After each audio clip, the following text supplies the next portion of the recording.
Exam DW के YouTube channel पर आप सभी का स्वागत है। आज है 4 अगस्त है। 4 अगस्त 2026 का हम करंट अफेयर देखेंगे। यह 1 से लेके 4 अगस्त तक है और ऐसे प्रश्न हैं जो मोस्ट इम्पॉर्टेंट हैं, यानी कि सबसे ज़्यादा महत्वपूर्ण 50 प्रश्न हैं ये। पहला प्रश्न है, हाल ही में केंद्रीय मंत्रिमंडल द्वारा अनुमोदित समुद्र मंथन योजना का मुख्य उद्देश्य किससे संबंधित है? यह उद्देश्य अपतटीय तेल और गैस से संबंधित है। ऑप्शन बी सही है। इसकी व्याख्या है, केंद्रीय मंत्रिमंडल ने देश की ऊर्जा सुरक्षा को बढ़ावा देने, आयात निर्भरता को कम करने के लिए 84,084 यानी कि करोड़ की समुद्र मंथन राष्ट्रीय अपतटीय अन्वेषण योजना को मंजूरी दी है। नेक्स्ट प्रश्न है, प्रधानमंत्री नरेंद्र मोदी ने 2 अगस्त 2026 को वीडियो कॉन्फ्रेंसिंग के माध्यम से कौन सा राष्ट्रव्यापी अभियान शुरू किया है? नशा मुक्त युवा फॉर विकसित भारत संकल्प अभियान है। इसकी व्याख्या है, इस अभियान का मुख्य उद्देश्य है युवाओं को मादक पदार्थों के सेवन के खिलाफ एक जागरूक करना है, जो 100 सप्ताह तक देश के लगभग 10,000 से अधिक स्थानों पर चलाया जाएगा। अगला प्रश्न है, भारतीय भूवैज्ञानिक सर्वेक्षण की पहली महिला महानिदेशक के रूप में किसे नियुक्त किया गया है? यह वर्षा अशोक अगावले हैं। इसकी व्याख्या है, वर्षा अशोक अगावले ने भारतीय भूवैज्ञानिक सर्वेक्षण के इतिहास में पहली महिला महानिदेशक के रूप में कार्यभार इन्होंने संभाला है। अगला प्रश्न है, विस्तृत खेलो इंडिया योजना, ये विस्तारित खेलो इंडिया योजना और राष्ट्रीय खेल महासंघों की सहायता के लिए कैबिनेट ने 2026-27 से 2031 की अवधि हेतु कुल कितना वित्तीय परिव्यय स्वीकृत किया है? तो यह 36,441 करोड़ है। इसकी व्याख्या है, भारत को वैश्विक खेल महाशक्ति बनाने के लिए सरकार ने खेलो इंडिया यानी कि ANSF के विस्तार हेतु 36,441 करोड़ का बजट आवंटित किया है। अगला प्रश्न है, अंतर्राष्ट्रीय वित्तीय सेवा केंद्र प्राधिकरण के अध्यक्ष के रूप में किसका कार्यकाल जुलाई 2026 में 27 महीनों के लिए बढ़ाया गया है? यह है के राजाराम। इसकी व्याख्या है, केंद्र सरकार ने के राजारामन के कार्यकाल को आगे बढ़ाते हुए उन्हें अक्टूबर 2028 तक इस पद पर बनाए रखने की मंजूरी दे दी है। अगला प्रश्न है, केनरा बैंक के नए प्रबंध निदेशक और मुख्य कार्यकारी अधिकारी के रूप में किसे नियुक्त किया गया है? यह है ब्रजेश कुमार सिंह को। इसकी व्याख्या, ब्रजेश कुमार सिंह ने सत्यनारायण राजू का स्थान लिया है। उनका कार्यकाल 2029 तक रहेगा। अगला प्रश्न है, प्रधानमंत्री नरेंद्र मोदी द्वारा 1 अगस्त 2026 को आंध्र प्रदेश के भोगापुरम में उद्घाटित नए अंतर्राष्ट्रीय हवाई अड्डे का नाम क्या रखा है? यह है अल्लूरी सीताराम राजू इंटरनेशनल एयरपोर्ट है। इसकी व्याख्या है, आंध्र प्रदेश के भोगापुरम में बने इस नए आधुनिक इंटरनेशनल एयरपोर्ट का नाम महान स्वतंत्रता सेनानी अल्लूरी सीताराम राजू के नाम पर रखा गया है। अगला प्रश्न है, प्रतिवर्ष मुस्लिम महिला अधिकार दिवस भारत में किस दिन को मनाया जाता है? या 1 अगस्त को मनाया जाता है? ऐसे प्रश्न महत्वपूर्ण होते हैं। इसकी व्याख्या, यह दिवस 3 तलाकों के खिलाफ कानून बनाने की याद में और मुस्लिम महिलाओं के अधिकार का आत्मसम्मान के प्रतीक के रूप में 1 अगस्त को मनाया जाता है। अगला प्रश्न है, लोकसभा द्वारा हाल ही में पारित जन्म एवं मृत्यु पंजीकरण यानी संशोधन विधेयक 2026 के अनुसार घटना कितने वर्ष बाद पंजीकरण कराने के लिए न्यायिक मजिस्ट्रेट का आदेश अनिवार्य हो गया है? यह 2 वर्ष का है। इसकी व्याख्या है, डेटा की विश्वसनीयता और फर्जी पंजीकरण जो रोकने के लिए 2 साल के बाद विलंब से पंजीकरण कराने पर न्यायिक मजिस्ट्रेट की अनुमति अनिवार्य हो गई है। अगला प्रश्न है, प्रश्न नंबर 10 है, प्रधानमंत्री सूर्य सरोवर योजना मुख्य रूप से किससे जुड़ी हुई है? यह फ्लोटिंग सोलर यानी फोटोवोल्टिक प्रोजेक्ट और एनर्जी स्टोरेज से जुड़ी हुई है। इसकी व्याख्या है, इस योजना के तहत 2026-31 के दौरान ऊर्जा भंडारण प्रणालियों के साथ 5,000 मेगावाट की फ्लोटिंग सोलर परियोजनाओं को बढ़ावा दिया जाएगा। नेक्स्ट प्रश्न है, प्रतिवर्ष विश्व फेफड़ों का कैंसर दिवस कब मनाया जाता है? यानी कि प्रतिवर्ष विश्व फेफड़ों का कैंसर दिवस मनाया जाता है कब? 1 अगस्त को। अगला प्रश्न है, वर्ल्ड वाइड वेब डे हर साल किस दिन मनाया जाता है? यह 1 अगस्त को मनाया जाता है। इसकी व्याख्या है इंटरनेट डब्ल्यूडब्ल्यूडब्ल्यू के वैश्विक उपयोग की शुरुआत के इसके उपलक्ष्य में 1 अगस्त को यह दिवस मनाया जाता है।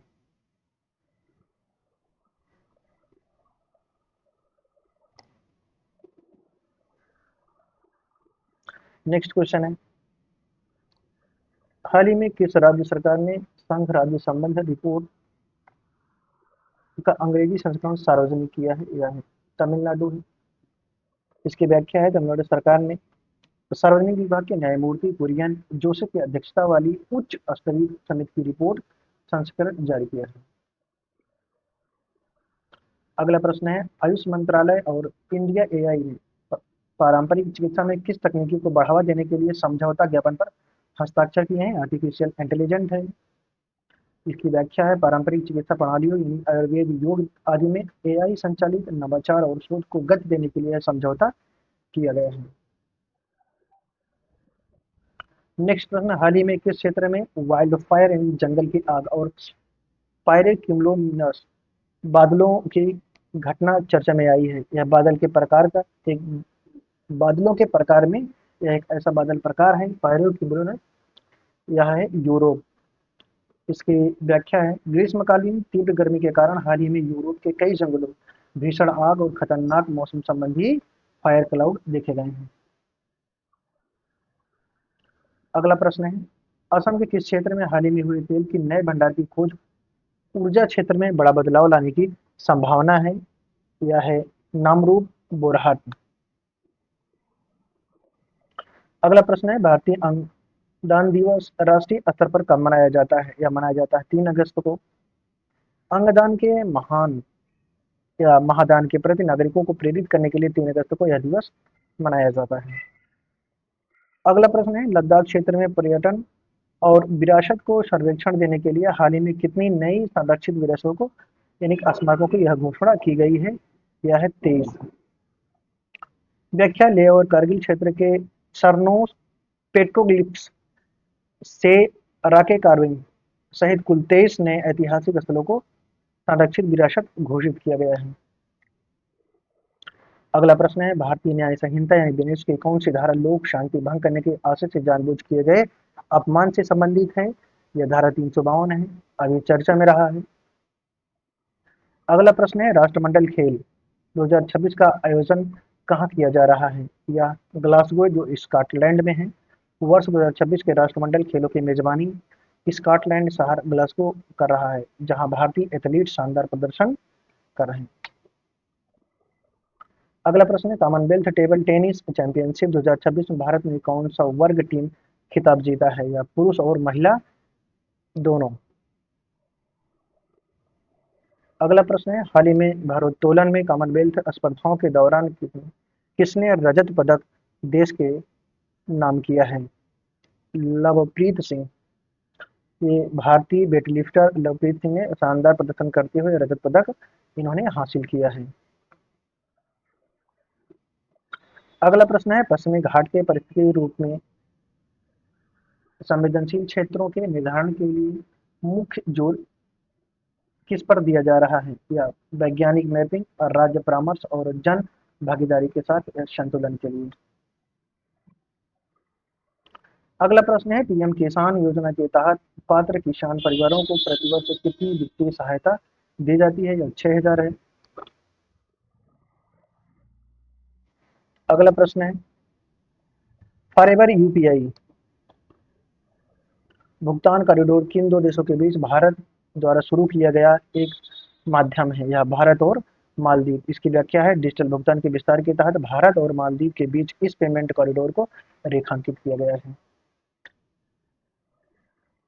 अगला प्रश्न है, आर्थिक रिपोर्ट के अनुसार वर्ष 2020-21 से 2025-26 के बीच भारत के कृषि खाद्यान्न उत्पादन में कितने प्रतिशत की वृद्धि दर्ज की गई है? यह है 21.18%। नेक्स्ट प्रश्न, अंतर्राष्ट्रीय श्रम संगठन का कौन सा नया कन्वेंशन हाल ही में श्रम सुधारों के परिश्रम यानी कि परिप्रेक्ष्य में यह चर्चा की गई है? तो कन्वेंशन नंबर 193 है। अगला प्रश्न है, भारत के अनौपचारिक कार्यबल के लिए सरकार किस प्रकार की सुरक्षा प्रणाली स्थापित करने पर विचार कर रही है? यह सार्वभौमिक सामाजिक सुरक्षा जाल। इसकी व्याख्या है, असंगठित क्षेत्र के कामगारों को सामाजिक और आर्थिक सुरक्षा प्रदान करने के लिए व्यापक सुरक्षा कवच की एक रूपरेखा बनाई जा रही है। अगला प्रश्न है, भारत में भू राजनीतिक और रणनीतिक संदर्भ में बे ऑफ बंगाल यानी बंगाल की खाड़ी को किस नए रूप में प्रस्तुत किया जा रहा है? शांति एंकर शांति। यह महत्वपूर्ण प्रश्न है।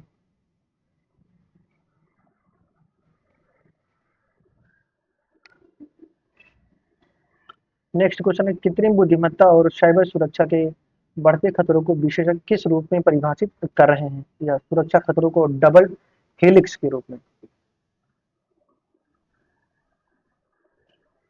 नेक्स्ट क्वेश्चन है, स्ट्रेटजी और ऊर्जा सुरक्षा के लिहाज से वर्तमान में कौन से खनिजों को अत्यधिक महत्वपूर्ण माना जा रहा है? या क्रिटिकल मिनरल्स। इसकी व्याख्या है, रिन्यूएबल एनर्जी और आधुनिक तकनीकी के दौर में एक क्रिटिकल मिनरल्स वैश्विक रणनीतिक शक्ति का एक आधार बन चुका है। अगला प्रश्न है, भारत के रिन्यूएबल यानी अक्षय ऊर्जा सेक्टर में वर्तमान में मुख्य तकनीकी चुनौती या बाधा क्या बनी हुई है? यह ट्रांसमिशन वाट वाटल निक्स है। नेक्स्ट क्वेश्चन है, भारतीय विज्ञान क्षेत्र में ब्रेन ड्रेन यानी शोध पलायन को रोकने के लिए किस प्रकार के सुधारों की आवश्यकता पर बल दिया जा रहा है? यह है, प्रतिधारण और शोध छात्रवृत्ति वृद्धि दर है। इसकी व्याख्या है, देश के वैज्ञानिक और शोधकर्ताओं को भारत में रोकने के लिए आकर्षक प्रोत्साहन और आधारभूत ढांचे को विकसित की बात कही गई है। नेक्स्ट प्रश्न है, विदेशी अंशदान विनिमय अधिनियम यानी कि एफसीआरए संशोधन मुख्य रूप से किसे प्रभावित करने वाला एक विधेयक माना जा रहा है? या सिविल सोसाइटी संगठनों और गैर लाभकारी संस्थाओं। इसकी व्याख्या है, इस नए विधेयक के प्रावधानों को लेकर नागरिक समाज संगठनों द्वारा पारदर्शिता और नियंत्रण को लेकर एक बहस जारी है। नेक्स्ट क्वेश्चन है, यूरोपीय संघ का एआई यानी आर्टिफिशियल इंटेलिजेंस पारदर्शिता कोड किससे संबंधित है? या एआई प्रणालियों को विकास में नैतिक व स्पष्ट मानक तय करना है। नेक्स्ट प्रश्न है, भारत की स्वच्छ गतिशीलता की दिशा में सड़क परिवहन मंत्रालय का मुख्य फोकस किस पर है? या इलेक्ट्रॉनिक वाहनों और हरित ईंधन को बढ़ावा देने के लिए। नेक्स्ट क्वेश्चन है, सोशल मीडिया के संदर्भ में दिखाई गई दोहरी भूमिका हाल ही में किस रूप में विश्लेषित की गई है? या जागरूकता को फैलाने और साथ ही दुष्प्रचार को फैलाने के माध्यम से। इसकी व्याख्या है, सूचना प्रसार में सोशल मीडिया के सकारात्मक व नकारात्मक दोनों प्रभावों पर ध्यान केंद्रित किया गया है। अच्छी बात है। अगला क्वेश्चन है, समुद्र मंथन योजना के अंतर्गत गहरे और अति गहरे पानी में खोजपूर्ण ड्रिलिंग के लिए कुल कितना वित्तीय समर्थन प्रस्तावित है? यह 43,200 करोड़ रुपया है।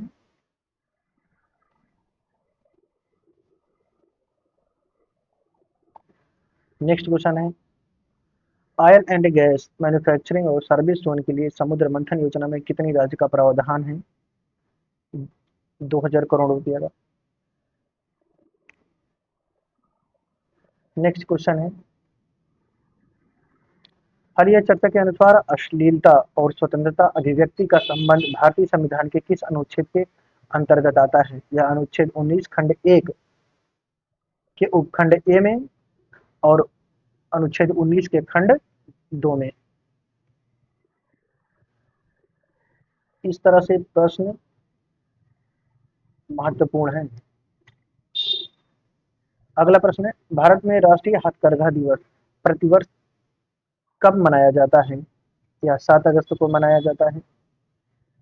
इसकी व्याख्या, हथकरघा बुनकरों के सम्मान में यह दिवस प्रतिवर्ष 7 अगस्त को मनाया जाता है। नेक्स्ट क्वेश्चन है, हिरोशिमा दिवस विश्व स्तर पर किस दिन मनाया जाता है? या 6 अगस्त को मनाया जाता है हिरोशिमा दिवस। आप सभी को पता है कि परमाणु हमले के एक विभीषिका की याद में 6 अगस्त को हिरोशिमा दिवस मनाया जाता है। अगला क्वेश्चन है, प्रधानमंत्री सूर्य सरोवर योजना के अंतर्गत कुल कितने मेगावाट की फ्लोटिंग सोलर परियोजनाओं को विकसित करने का लक्ष्य है? या 5,000 मेगावाट। अगला प्रश्न है, एमवाई भारत और राष्ट्रीय सेवा योजना के स्वयंसेवक किस राष्ट्रव्यापी अभियान में मुख्य कार्य रूप से जोड़ेंगे? यह नशा मुक्त युवा फॉर विकसित भारत एक संकल्प अभियान। अगला क्वेश्चन है, भारत में जन्म और मृत्यु पंजीकरण अधिनियम किस वर्ष यह पारित किया गया था? यह 1969 में पारित किया गया था। इसकी व्याख्या है, जन्म मृत्यु पंजीकरण प्रणाली को नियंत्रित करने वाला मूल अधिनियम वर्ष 1969 का है, जिसमें हाल ही में महत्वपूर्ण संशोधन किया गया है। नेक्स्ट क्वेश्चन है, ब्रॉड पीक पर्वत शिखर किस क्षेत्र पर्वतमाला में स्थित है जो हाल ही में भौगोलिक चर्चा में रहा है? यह है काराकोरम रेंज, हिमालय।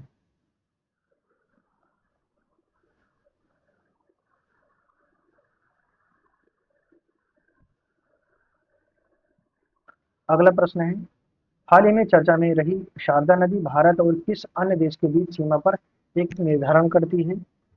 नेपाल।